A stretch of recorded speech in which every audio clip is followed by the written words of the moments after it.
Bueno, eh, básicamente nosotros vamos a exponer acerca de la estrategia de estimación de la abundancia del cóndor andino en las sierras grandes de Córdoba, Argentina. Bueno, esta diapo creo que se entiende. Es un poco de información de la especie, donde básicamente se la describe como un organismo animal unitario. Eso quiere decir que hay individuos completos y determinados. La ave es de distribución andina, está en la cordillera, pero también hay unos cuantos individuos que están en las sierras de Córdoba. Es planeador, no realiza migraciones, pero sí hace grandes desplazamientos buscando alimento. Eso se da sobre todo en la parte de la cordillera de los Andes, ya que la extensión es muy larga, desde el sur de Chile hasta Ecuador. Pero acá en Córdoba hay una población aislada, que se encuentra en las sierras grandes de Córdoba. Se agrupan dormideros, que son espacios comunitarios donde viven de forma gregaria los individuos y van a dormir básicamente a esos lugares, y de día salen en búsqueda de alimento.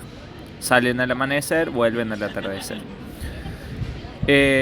No se observa ninguna estacionalidad, según los papers que hemos investigado.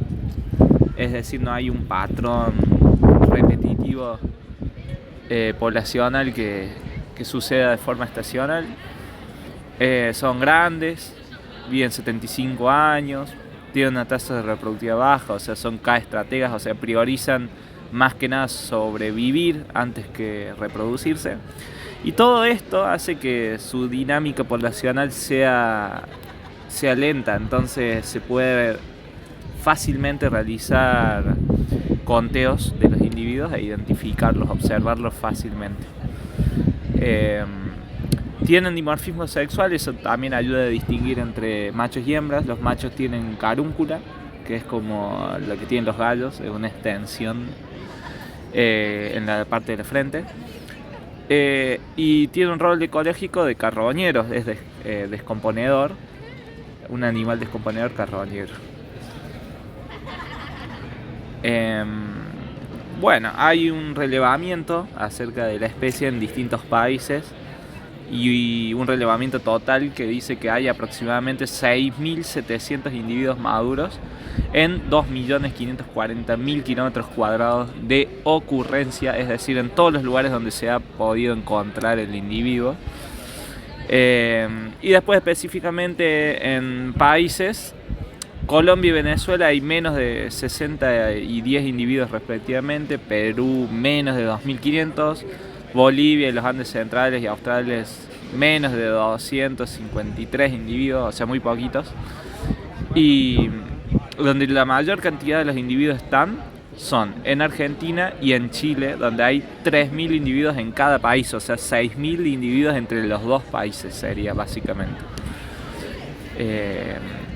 Aún así, son pocos individuos y se considera en estado vulnerable, según la UICN, que es la Unión Internacional de Conservación. Y también la página identifica a la población como en decrecimiento, o sea, está disminuyendo su tasa de crecimiento. Es decir, está disminuyendo la población.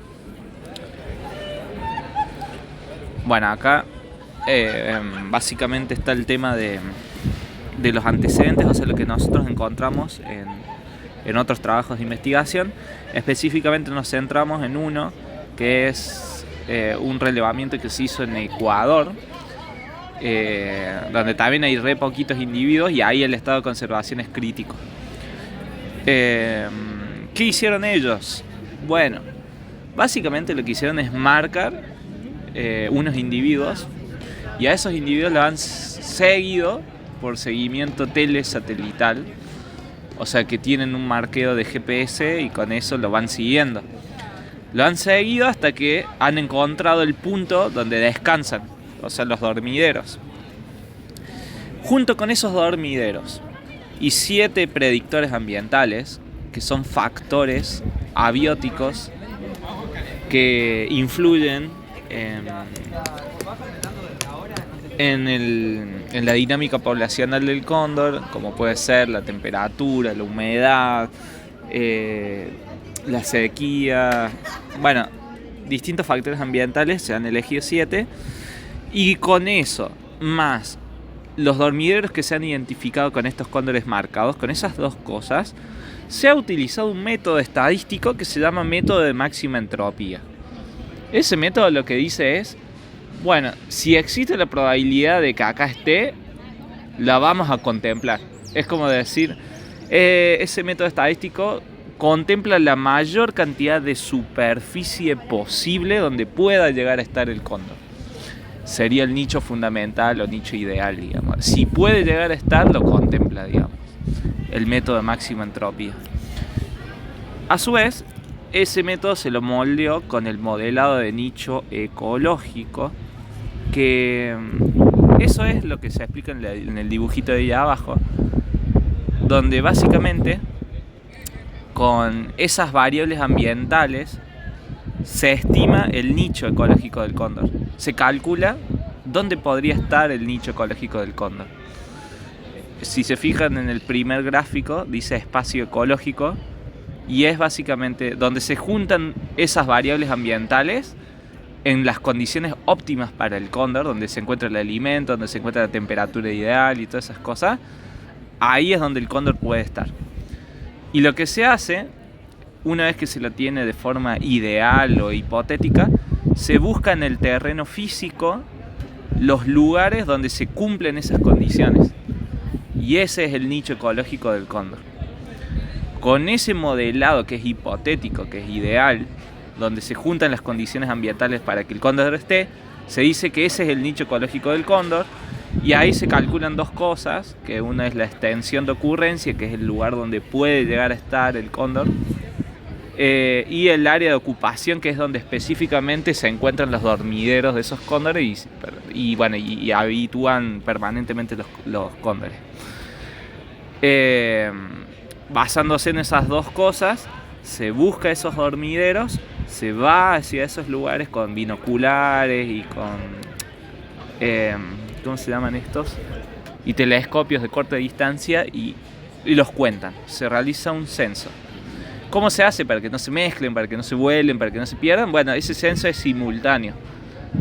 Todos los investigadores van hacia los distintos dormideros a la vez, y en el mismo momento, en el mismo horario, cuentan todos los cóndores que hay. En todos los dormideros a la vez. Hay una serie de investigadores en cada dormidero, por así decirlo. Que no son tantos tampoco, pero se va al mismo momento para evitar que alguno se vaya a otro, o se mueva, o se desplace. Y lo hacen en horarios donde ya todos los cóndores regresan. Y también donde todos los cóndores salen, es decir, lo hacen al atardecer y corroboran al amanecer de que sean las mismas cantidad de cóndores que se encontraron al atardecer que al amanecer. Eso es lo que se puede ver acá. Se los cuenta al amanecer, se ve cuántos se van al mediodía en búsqueda de alimento y se ve que vuelvan al atardecer exactamente los mismos que se fueron al amanecer. Entonces es un verdadero censo por dormidero. Y que se contabiliza, se cuentan todos los individuos y se los divide en macho y hembra, como dijimos, por la caráncula, o en adultos por el color blanco y negro y juvenil por el color gris. Este proceso se lo replicó, se hicieron réplicas, muchísimas réplicas, como 119 réplicas creo que era el número exacto, y se lo hizo sistemáticamente 3 veces por semana durante 6 meses, para evitar que haya variabilidad entre los datos registrados, y para asegurarse realmente que lo que se está censando se repita día a día y mes a mes en los distintos horarios, al amanecer y al atardecer. Bueno, teniendo eso como antecedente, que además del trabajo en Ecuador también se hizo algo muy parecido en Chile por estos autores Sarno, Franklin y Pleitez. Ese es de Chile. El de Ecuador es el de Naveda Rodríguez. Nosotros proponemos lo siguiente: una observación directa y también un registro indirecto, o sea, todo lo que nos diga que puede llegar a indicar que haya presencia de un cóndor, lo registramos.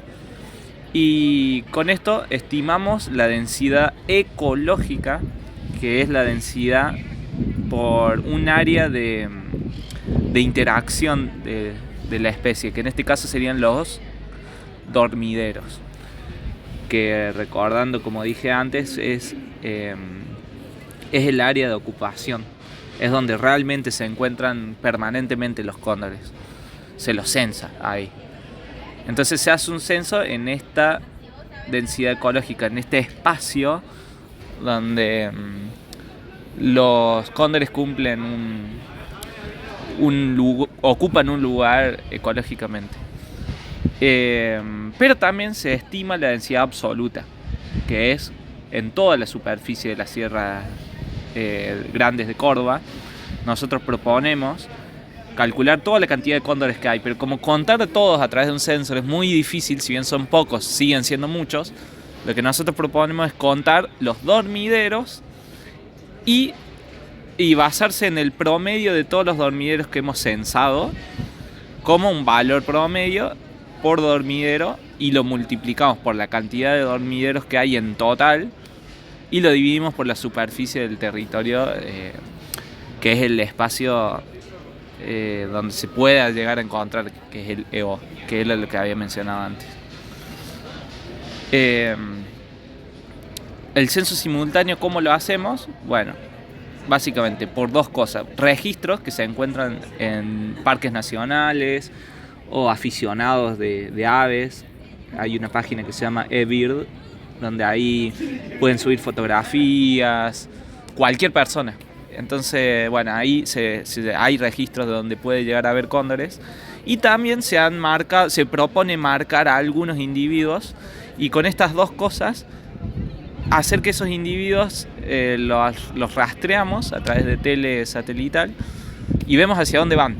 Y hacia dónde van vamos a encontrar los dormideros por un efecto de bola de nieve. A partir de un individuo vamos a contar muchos más individuos, que son todos los que pertenecen a ese dormidero donde va el individuo. Para marcarlos proponemos hacer estaciones de alimentación para atraer los cóndores que se acerquen. Se los marca y se los deja ir, y van hacia esos dormideros donde se contabilizan más cóndores todavía. Entonces de esa manera se hace un censo simultáneo en todos los distintos dormideros que hay. Y por otro lado, se hace una técnica de muestreo a través del método de punto fijo y determinado a través de un muestreo aleatorio simple, donde básicamente todo el terreno donde puede llegar a estar el cóndor no me acuerdo bien qué era ese EO, lo voy a decir porque es importante.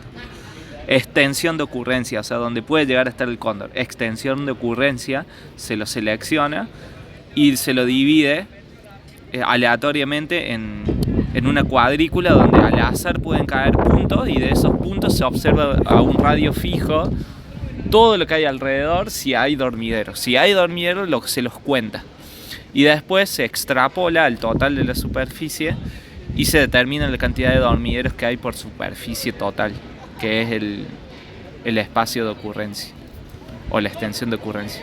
Y por último, sabiendo cuántos cóndores hay en promedio por dormideros por el censo que se hizo antes, se puede calcular el total, o sea, la abundancia total, y con la abundancia total se calcula la densidad total por la superficie, dividiéndolo por la superficie.